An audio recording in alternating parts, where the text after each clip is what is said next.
আসসালামু আলাইকুম। 52 নম্বর প্রশ্ন, সবাইকে স্বাগতম। ক্রয় মূল্য বিক্রয় মূল্যের 4/5 অংশ হলে শতকরা লাভ কত? তাহলে লাভ সমান কি? বিক্রয় মূল্য মাইনাস ক্রয় মূল্য। তাহলে এখানে মিসিং কি? বিক্রয় মূল্য। লিখব ধরি বিক্রয় মূল্য সমান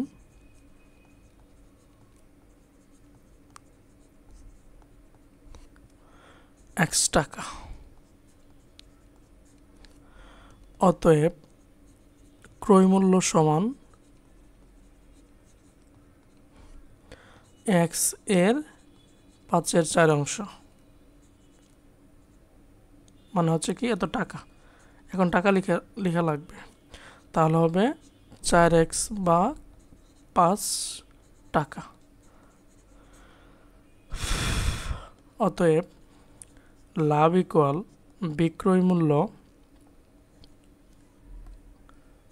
মাইনাস ক্রয় মূল্য। আচ্ছা, তার লসাগু হবে 5x মাইনাস 4x সমান কত? x টাকা। এই যে লাভ, যখন ক্রয় মূল্য 4x/5 টাকা, তাহলে লিখব ক্রয় মূল্য 4x ভাগ 5 টাকা হলে লাভ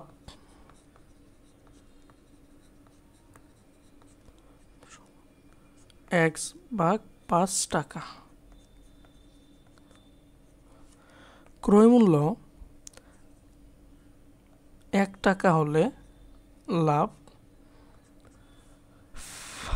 এখন কি কমে যাবে, তাহলে x ভাগ 5, এটা উল্টে গেলে কি হবে? 5 ভাগ 4x। x কাটা, 5 কাটা, থাকবে হলো 1 ভাগ 4 টাকা। ঠিক আছে? আচ্ছা, অতএব ক্রয় মূল্য 100 টাকা হলে, যেহেতু শতকরা বলছে আমাদের, লাভ ইকুয়াল 1 ভাগ 4 গুণন 100, 4×25 100 সমান কত? 25 টাকা সমান 25%। আমাদের আশা করি ক্লিয়ার। তাহলে শতকরা লাভ হচ্ছে 25%। প্রশ্নটা আসে, জেনে থাকা জরুরি। Thank you everyone.